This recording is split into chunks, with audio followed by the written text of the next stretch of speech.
Hey everyone, Jeff here from Films at Home. In today's video, I'm going to talk about the 5 major mistakes that I made when I started collecting.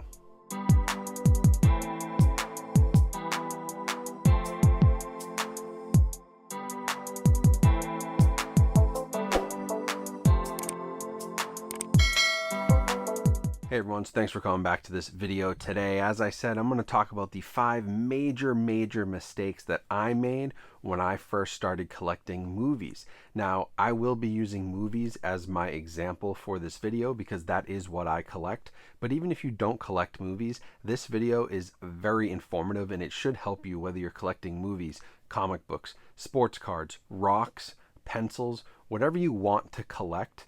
These tips and these mistakes and things to avoid are definitely going to be applicable to literally any collector out there. So don't turn this off if you're not a movie collector. I think you can get something out of this as well. And if you are a movie collector, you'll definitely get something out of this. So the first mistake I made as a collector was buying everything.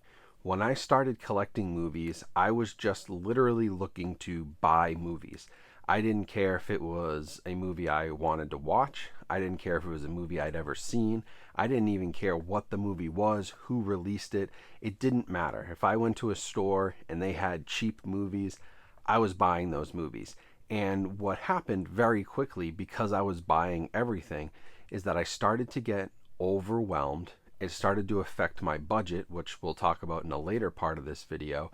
But it also made it feel like it wasn't really my own personal collection. And I've talked a lot about this on the channel, but curating your collection and really choosing what you want to buy is super important to maintaining a healthy collector mentality and a healthy relationship with your collection so that you don't get frustrated and throw it all away. If you ever get to that point, you've gone too far and you've probably been buying too much stuff that you don't care about. So in my case, I love horror movies, and I realized I was buying a ton of stuff that I was never going to watch, and I wasn't spending money on, limited edition, special edition horror movies, stuff that I really cared about that I should have been spending my money on. So you'll notice my collection has shifted in that way. And definitely don't worry about the FOMO, the fear of missing out.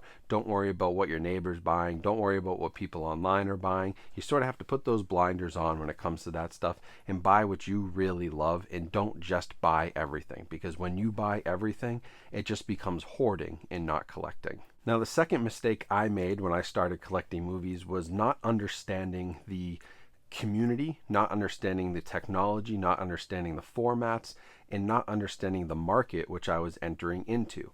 I'll give you an example here, a little anecdote from way back when. We're talking like 2012. I bought a Blu-ray player and a little surround sound system. I went out and I was like, okay, I finally have this great system. Now I want some movies. I went out and bought DVDs. I came home, I put them in, and I was literally trying to figure out what was wrong with my TV and almost returned my TV because I thought there was an issue because the DVDs didn't look good. They should look HD. I bought a Blu-ray player. I bought surround sound. Why is this not all coming together? And it really was just like my lack of understanding. I jumped into something before I fully understood what I was getting into. I should have done my research. I should have understood that there were different formats between DVD and Blu-ray and what each of those gave you so that I could make a more informed decision when I started my collection. And I also should have understood the market, like where are the best places to buy these things, what's actually available, is this something that is feasible right now, should I get into this? Like, these are the types of things you should be asking yourself before you collect anything. And definitely if it's technology related, you're going to want to do your research and understand what you're getting into. If you don't, you're going to make many more mistakes along the way, and that's okay. I've learned a lot from my failures as a collector, and many of you may have as well. You're going to make mistakes anyway. You're going to have failures. You're going to realize you spent 5 times too much, or you bought the wrong version of something because you didn't fully understand it. And this is even more important when it comes to like coins, stamps, sports cards, comic books. Like, you need to understand the difference between sports card variants and, what's a rookie card and what's a short print card. You need to understand like what's the first appearance of somebody in a comic book, what's their first usage, which comic books, the color of the pages matters. Like, you have to understand all that stuff before you really want to jump into something, or you're more likely to get burnt, and then that's going to obviously turn you off to the collecting, which it almost did to me. It almost stopped me from ever getting to the point I'm at now with my movies, because I was so burnt by what I did and so disappointed that I almost said forget it. So you don't want that to happen. So just do a little bit of research. Go online, jump into different communities, understand what you're getting into. Now, the third major mistake I had as a collector was not buying used and not shopping around. When I first started buying movies, I was just like at Walmart, at Best Buy, at Target. Okay, that's on the shelf. It's $25. Like, I guess that's what it is. It's $25. I didn't do any research. I didn't shop around, and I wanted everything to be new. Part of that came from the fact that I knew old DVDs could get scratched and they'd be, broken down, and you had to be careful buying those used. That wasn't the case with the new formats, which I didn't understand. Again, goes back to learning your technology and what you're going to be collecting. But once I understood that, I started buying way more used stuff than I did new stuff. You go to Salvation Army, Goodwill, you go on Facebook Marketplace, apps like Mercari or OfferUp. I mean, even just ask your friends and family. People are always getting rid of stuff. Library sales are another great place. And even your local video store, they often sell used stuff as well that people have traded in. And again, this goes for anything. Like, you don't need to always be buying absolutely brand new top of the line stuff to enjoy your collection. I think about sports cards. Like, obviously most sports cards are used. Unless you buy them out of the pack, they're going to be new. But there's different conditions, there's different grades to them. Same with comic books. Now, if you can only afford a lower grade version of something, but you really want it, be happy with that. You can buy that used lower grade version and you get to own that in your collection. And yeah, it may not be the highest grade, it may not be pristine, it may not be the limited edition, movie set that you wanted, but you do still own that piece of media or that card or that book or that coin. And that is a really cool thing as a collector. So don't let that distract you. Like, there's value in collectibles, but there's also just the value of ownership and the sentimental value of just being able to say, hey, I have a 1952 Topps Mickey Mantle card. You guys have no idea what I would give to have one of those in my collection. And I'm never probably going to be able to afford it, but even if it was ripped in half, I would probably take it because it's just the sentimental value of having that. Same with movies, same with Blu-ray. Like, if you just want to own something, you don't need the $60, $80, $100 limited edition Dawn of the Dead, 4K box set. I think a lot of people just want to own the thing, and that's where you can do really well on the used market and really just shopping around a little bit at different places to find good deals. Now, the fourth big mistake I made when starting a collection was not budgeting and not prioritizing what I wanted to buy with my budget. So, when I started, I was just, like I said, buying everything, just trying to buy stuff up. I just wanted to grow a collection. And that quickly gets expensive. Even $5, $10, $15 a movie, that adds up very quickly. And when I started, I was in college. I did not have nearly the budget that I have today. Not to say I'm rich today. I drive a 2007 Toyota truck. Like, I'm not loaded. I drive a Dodge Stratus! But I've done much better with my budgeting, and I've been much smarter with my money, which has made me much happier with my collection, and I've maintained, again, that healthy relationship with the collection that keeps me happy. So I would 100% recommend setting a budget, whether it's $50 or $500 a month, and stick to it. Really stick to it by prioritizing what you want. If your budget is only $50 a month, and there's a release out there that you want that costs $100, well, maybe you don't buy anything the month before and you use 2 months worth of budget to go get that thing that you really want.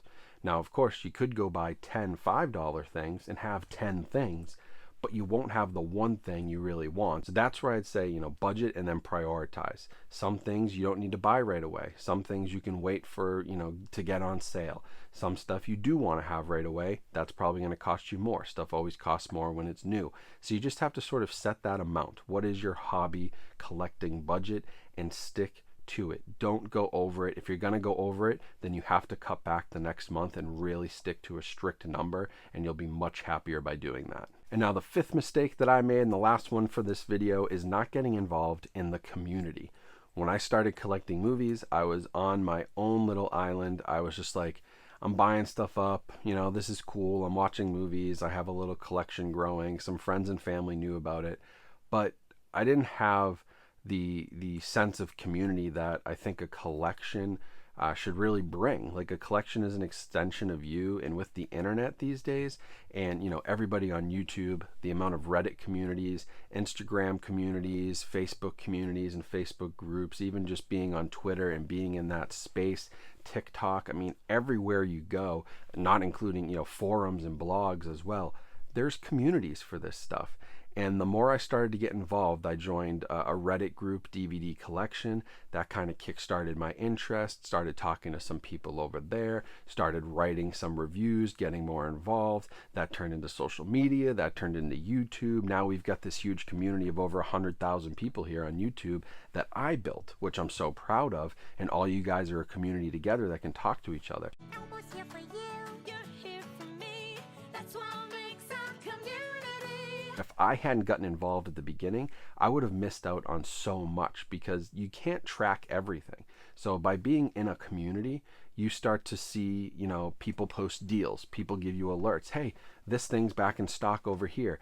Hey, this rare sports card just dropped on eBay. I know you collect that player. You should go look at that. Hey, this rare coin, I just heard they announced that they found 10 of them in a warehouse. You should go look at that. Like, all this stuff in movies. Hey, there's a new limited edition. There's a sale on this movie. There's a sale on that. Hey, Target just got a new stock of Funko Pops. Hey, Walgreens has a new exclusive Funko Pop that you're not going to want to miss. Like, all of these things can be exhausting if you try to track it yourself, which I really was doing.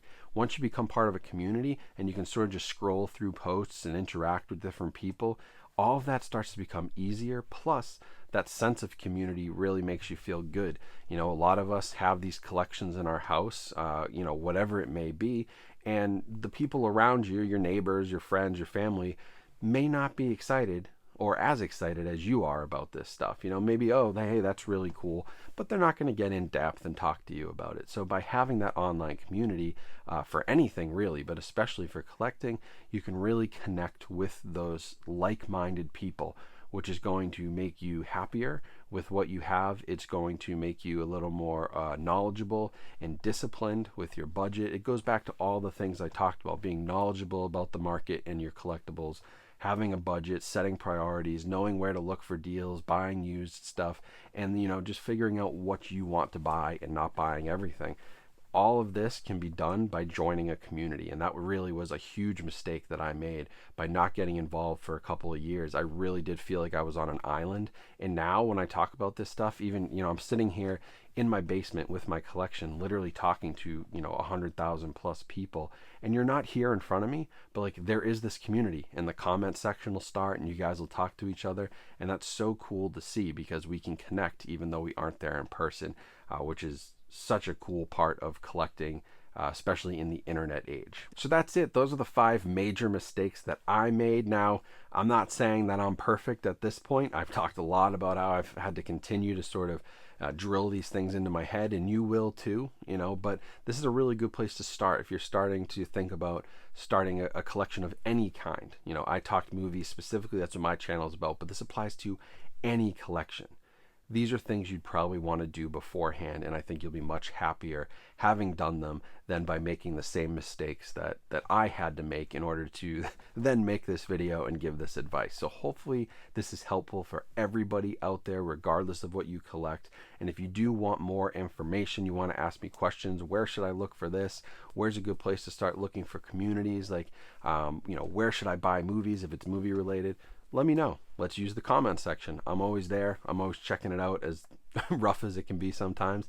I like to look at it and engage with the community. So, let's talk there and build this community even larger. Speaking of community, if you liked this video and you're interested at all in movie collecting, physical media, home entertainment, you're going to want to subscribe to my channel, because I have tons of content, over 500 videos, I think, now on the channel, going back years, that you will really enjoy. Plus, I have a podcast, which has been going for about a year now, with tons of content there. So subscribe here on YouTube. Make sure you follow me, my podcast. It's on Spotify, Apple, wherever you get your podcasts, plus in a playlist right here on YouTube. And of course, make sure to follow me on social media as well. All the links are in the description so that we can build the community there at the same time we build the community on this platform. So thank you for watching. Hope you have a great rest of your day. Stay safe, stay healthy out there, and I will talk to you all soon.